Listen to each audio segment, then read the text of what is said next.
ये राज को चलाना हमारा मकसद था, आज भी ये सवाल है। आपने तालियां तो बड़ी ऊर्जा के साथ बजाई है, लेकिन इससे कई ज्यादा ऊर्जा के साथ आपको विनोद बाबू को उस कथन को अनुभव करना होगा जो उन्होंने कहा था। क्या कहा था कि राज तो हमने ले ले मेरे। विनोद बाबू अपने साथियों से कहते थे, अभी बहुत सारे बुजुर्ग लोग यहीं बैठे हैं, रामडी आंदोलन का धरती रहा है, रामडी में कई बुजुर्ग हैं जो अभी सरकार से पेंशन ले रहे हैं। विनोद बाबू कहते थे कि राज तो ले ले मेरे, चले तो क्या, राज तो हमने हासिल कर लिया, चलाएगा कौन, सबसे बड़ा सवाल था। आज भी वो सवाल प्रासंगिक है, आज भी वो सवाल झारखंड के जनमानस के दिलों में, दिमाग में घर बनाया है कि राज को चलाएगा कौन। वही मैंने कहा कि जितनी ऊर्जा के साथ आपने तालियां बजाई है, उससे 2 गुनी ऊर्जा के साथ राज को चलाना कैसे है, उस दिशा में आपको बढ़ना होगा। आज भी खलता है, आज भी अफसोस होता है कि हमारे पूर्वजों ने असंख्य बलिदान के बाद ये राज्य लिया है। आज अगर हम झारखंड आंदोलन के किस्सों को सुनाएं तो उस किस्से को सुनाते सुनाते रात हो जाएगी, रात से फिर सुबह, सुबह से फिर रात हो जाएगी, लेकिन किस्से खत्म नहीं होंगे। लेकिन राज को मिला क्या? यही विनोद बाबू का सपना था, राज तो मिल जाएगा। जब भगत सिंह कहते थे कि अंग्रेजों से तो आजादी ले लेंगे, गोरों से तो आजादी ले लेंगे, लेकिन भूरों के हाथों में राज नहीं जाना चाहिए। भूरे यानी 10%, 5% अमीर लोग, आज सच्चाई है 5% लोगों के हाथों में आजादी है। वही विनोद बाबू कहते थे राज तो ले लेंगे, राज अलग आज बने कल बने, राज बनेगा, चलाएगा कौन? ईमानदारी से बोलिए, क्या झारखंड के लोग इस राज को चलाने में सक्षम हो पाए हैं? इस राज को चलाने में सफल हो पाए हैं? नहीं हो पाए। क्यों? ना उन जगहों में नहीं आ पाए। विनोद बाबू जिंदगी भर चीख चीख कर कहते रहे, पढ़ो और लड़ो। आज क्या स्थिति है राज्य की? विनोद बाबू कहते रहे पढ़ो और लड़ो, तो हमारे लोगों ने सोचा मुर्गा लगा। आज अगर आपने राज को नहीं चलाया, इस राज में अगर आज भी 25 साल के बाद भी, इस राज के बनने के 25 साल भी अगर आप शोषण का सामना कर रहे हैं, आप अगर अत्याचार का सामना कर रहे हैं, तो दोषी आप हैं। आपने राज को चलाने का जिम्मा नहीं लिया। ईमानदारी से कहिए कि आपने इस राज को चलाने का जिम्मा लिया। आज आप गांव में चले जाइए, शाम को आप नशे में धुत मिलेंगे, आप आज भी असामाजिक गतिविधियों में लीन मिलेंगे। विनोद बाबू को केवल श्रद्धांजलि देने से, विनोद बाबू को केवल पुष्पांजलि देने से अलग राज का सपना साकार नहीं होगा। आज पूछिए आपके बच्चे किस हाल में है। आज आपके बगल में बोकारो यानी उद्योग नगरी, धनबाद यानी उद्योग नगरी, बोकारो धनबाद यानी खनन की नगरी, आपकी जमीनें गई, आपका गांव गया, आपका मकान गया, बदले में आपको क्या मिला? बकाया। विनोद बाबू ने, आपने कभी सोचा कि विनोद बाबू ने लड़ाई को आसान कैसे बनाया? और भी नेता रहे इस राज्य में, लड़ाई की शुरुआत सबने की, लेकिन विनोद बाबू ने उसको अंजाम कैसे दिया? कारण यह कि था विनोद बाबू बैरिस्टर थे, विनोद बाबू वकील थे, पढ़े लिखे थे। झारखंड आंदोलन को अगर आप जानते हैं तो केवल ये मत सोचिएगा कि झारखंड आंदोलन बिहार से काटकर अलग राज्य बनाना था। झारखंड आंदोलन का मतलब सामंतवादी व्यवस्था से मुक्ति, साहूकारी व्यवस्था से मुक्ति, महाजनी व्यवस्था से मुक्ति। ये जो कंपनियों का उस समय जुल्म सितम था, आज भी है, उन व्यवस्थाओं से मुक्ति। झारखंड आंदोलन कई मायनों में एक बहुत बड़ा आंदोलन था, एक सामाजिक न्याय का आंदोलन था, एक आम शोषित वंचित की मुक्ति का आंदोलन था। क्या शोषित वंचितों ने मुक्ति पाया? क्या यहाँ के दलित पिछड़ों ने, क्या इस राज्य के शोषितों ने, वंचितों ने मुक्ति पाया? क्या उन्हें न्याय मिला? आज 25 साल के बाद भी इस राज की आओ हवा, दामोदर नदी साक्षी है, वो चीख चीख कर गवाही दे रही है कि विनोद बिहारी महतो का सपना आज भी कोसों दूर है। उस सपने को साकार करने के लिए आप सभी को उनके विचारों को आत्मसात करने की आवश्यकता है, उनके विचारों के मार्ग पर चलने की आवश्यकता है। तभी विनोद बाबू का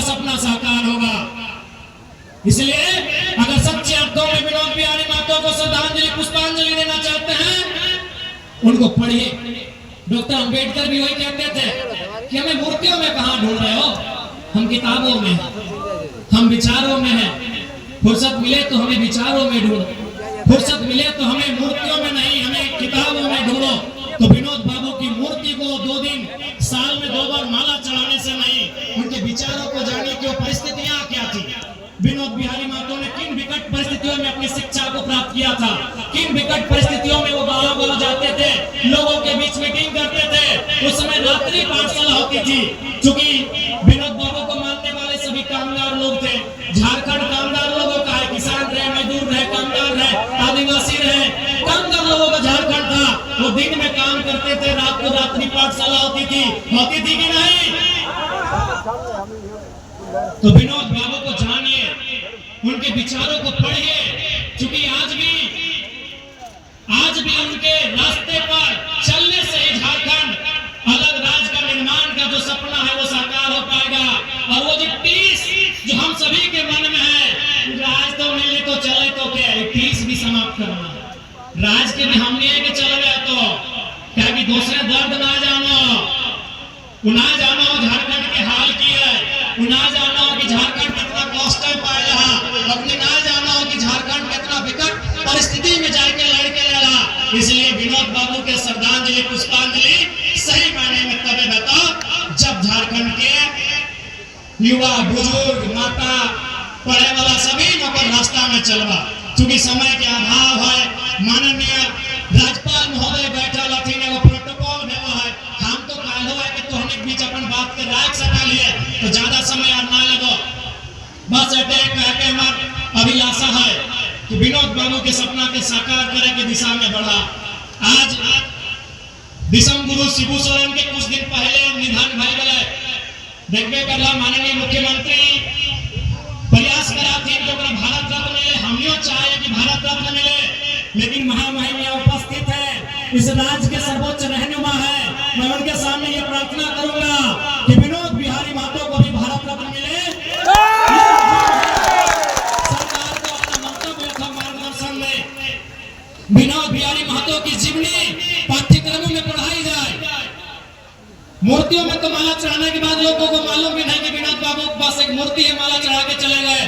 विनोद बाबू की जीवनी बच्चों को पढ़ाई जाए, स्कूलों में पढ़ाई जाए, कॉलेजों में पढ़ाई जाए, यूनिवर्सिटी में पढ़ाई जाए।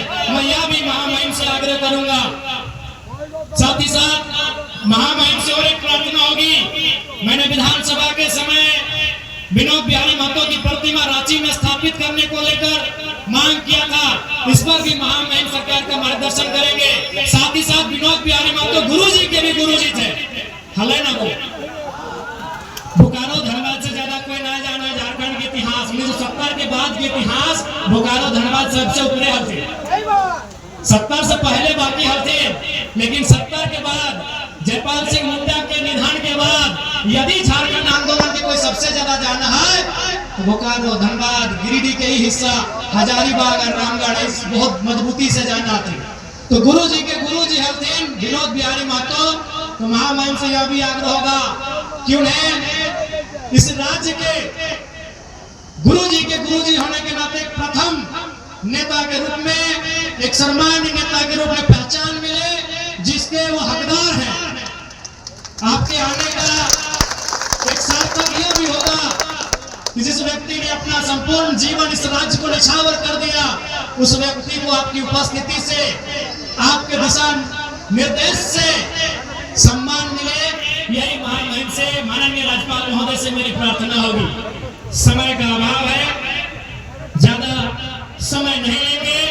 और मैंने जब महामहिम से मेरी पहली मुलाकात हुई थी, मैंने इनसे कहा था, इन्होंने कहा विधायक जी हम भी तो जनप्रतिनिधि रहे हैं, महामहिम 8 बार के संसद लागू जाना तो नहीं। आज महामहिम राज्यपाल को नहीं, 8 बार के एमपी जाना ना, जैसे धनबाद की एमपी, बगल में गिरिडीह की एमपी, 8 बार के बरेली से एमपी हो, बरेली जाना ना, छोटे गाड़ी गाना सुना झुमका गया रे बरेली के बाजार। हाँ, तो बरेली से 8 बार के एमपी है तुम महामहिम, 3 बार मंत्री भी है केंद्र सरकार में।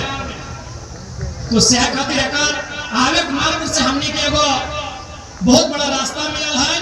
तो महामहिम से हमने कहा था कि आप पहले इन्होंने कहा कि हमको भी मन नहीं लगता इस राजपाट में राजभवन में हम भी जनता के बीच रहे हैं, जनता हमको भी वोट देकर 8 बार चुनी है।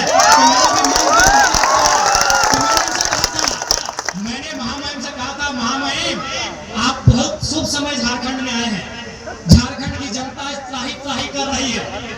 आज झारखंड की जनता त्राहीमाम कर रही है, और जब भी जनता त्राहीमाम करती है वो महामहिम को याद करती है। महामहिम